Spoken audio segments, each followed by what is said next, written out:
I think that's the key, getting ultimately to the right decision. And on both occasions tonight where they've used the VAR, they've got to the right decision and they've awarded the goals, or disallowed the first one and then given this one. So I think that's all that matters, really. Hey, there was a goal given that wasn't particularly controversial. The only thing potentially controversial was that Alexis Sanchez was desperate to score himself to get the record. Well, this was him having a real impact when he came on with a cross easily dealt with, but then he got it spot on second time around. Yeah, he had a real impact on the game, but I just must say with Cameroon here, I mean, a key point for a defender in this position, the moment this ball gets cleared away, you're coming out, and this is that experience and match kind of know-how. You've got to be checking your shoulder and seeing who's around you. Both Cameroon defenders, the left-back and the centre-back, are focused on the ball and have no idea where Vidal is, which is a cardinal sin really when you're defending the box. Yeah, the key is when you come out, you actually find a man. Sure. You just don't come out in the line and just run up the pitch and hope that you get someone offside. You've got to track a man. So you move off your line, you close to the distance between yourself and the ball, and you grab hold of a man and stay with him. And you don't just get caught ball watching, which you could clearly see there. A number of Cameroon players did. And we were saying before the game that if Cameroon were to have a chance in this game, they would have to be defensively solid and not make glaring errors such as that. No, I think that's a prime example of experience, one thing, and just match play, just kind of knowing areas to be, that experience of knowing when that ball goes out, right, where's my man, checking your shoulder all the time, having awareness of space and where other players are. And I think that's something you develop a lot better as you get older and more experienced as a player. Somebody who's experienced as a player is Arturo Vidal, and he was very heavily involved in the referee's face this evening because he was feeling very badly done by with this pass through to Vargas, thinking he'd put Chile 1-0 up right on the stroke of half-time. Well, I think they all did. They all thought it was 1-0 up, and it was a great ball through, and unfortunately it was just back, as we showed earlier on, it's marginally offside. And I think Vidal's actually a little bit upset at half-time because I think he's looking up at the big screen in the stadium thinking that's how the referee's seen it, but I don't think that's the case. I think they've been told in his ear, listen, he's offside by the VAR. It's all been very straightforward, hasn't it, this evening? How much football have we actually talked about in this game? I don't remember actually talking about the pattern of the play or any of the teams, just about the refereeing decisions in the VAR. How do you reckon Cameroon played tonight, taking out those decisions? Well, I think they probably played how we expected them to play. They're inexperienced. They rode their luck on a number of occasions. They've got Ondoa to thank, who I was really surprised that played. I got a little bit confused before the game because I actually thought Onana was going to play, the guy that plays at Ajax, but it wasn't. It was Ondoa, who's hardly played a game this season for Sevilla B team, but he was excellent. He didn't look like a goalkeeper that hadn't played much football this season, and he kept them in the game for the vast majority of the time. Yeah, he's one of those players you occasionally come across in international football. He barely plays for a club ever, but always plays international football and does well, and he did really well for his side tonight, but they came out on the losing side. Well, when we come back, Mark Schwarzer will be giving us a lowdown on the... It's just great to finally be here. It's a long time coming since the last Confederations Cup we were at with Australia, but it's going to be exciting competition.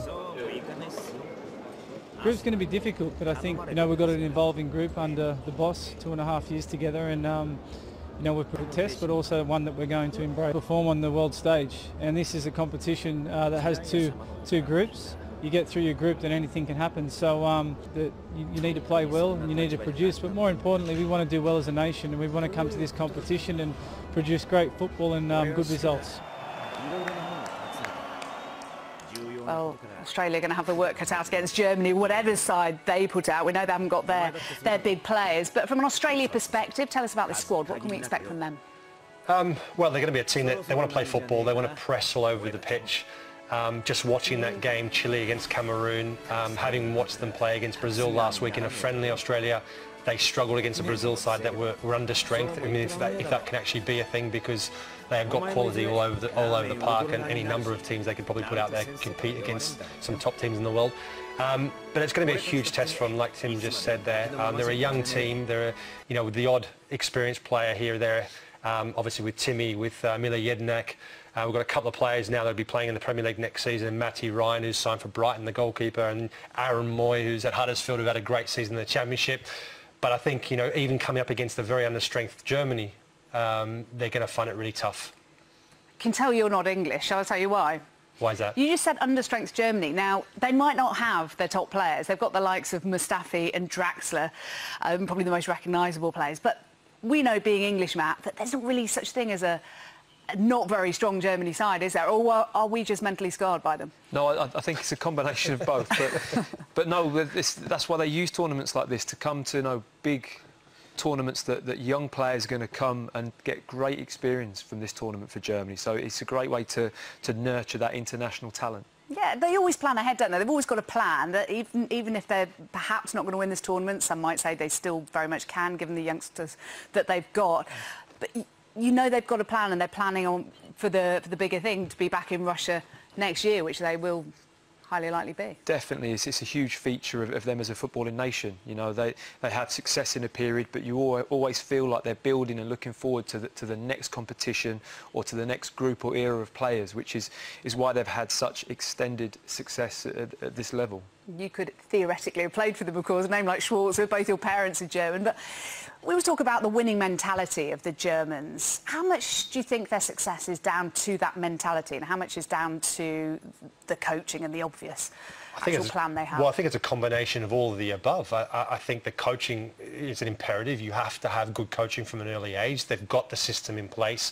They've regularly produced world-class players. You know, you can go back as many years as you want to, and you can always mention a German player as being one of the best players in the top sort of 10 players in the world at any given time. And I think that conveyor belt's continued all the way through, from the juniors all the way through to the senior team.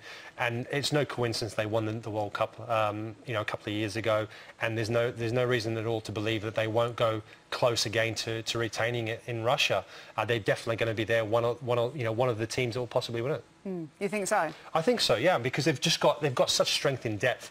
And I just said before that, you know, albeit against an understrength Germany side, and I say that meaning that they're going to find it even tough against a team like Germany, who don't have their big name players there, because they have so many good young players coming through. When you have a philosophy and a game plan that's so strong and implemented so well, you just feel that, you know, at any level it's going to breed a bit of success. Yeah, thank you to both of you. Great to have you with us tonight. Plenty more to come. Tune in tomorrow for that match between the Socceroos and the world champions Germany. Coverage gets underway from 3:30 on ITV. So, Chile up and running in the Confederations Cup. The VAR system takes centre stage, though, something I don't think it's the last time that we'll be having this debate. What do you reckon? Bye for now.